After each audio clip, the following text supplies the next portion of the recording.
Okay. Houston station mic on 2. Is that Irene off our port side? That's affirmative. Okay.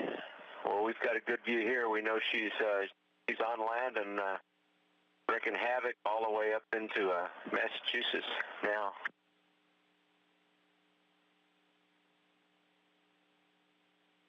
Houston copies. And not as well organized anymore. There's still some of the circular patterns. You can see the bands that are stretching way up north. But it's no longer a round, kind of a dome shape that we've seen before. But a lot of really solid, dense clouds. I know, I've been hearing that there's a lot of flooding. Actually, a lot of the more serious damage may be inland with the flooding and rivers overflowing and stuff rather than coastal communities.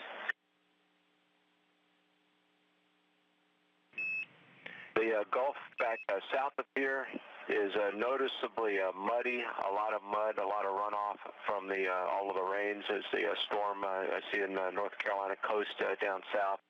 The Gulf, just a lot of water, a lot of mud that you can see there all the way south. Houston copies. Thanks for the observations, Mike.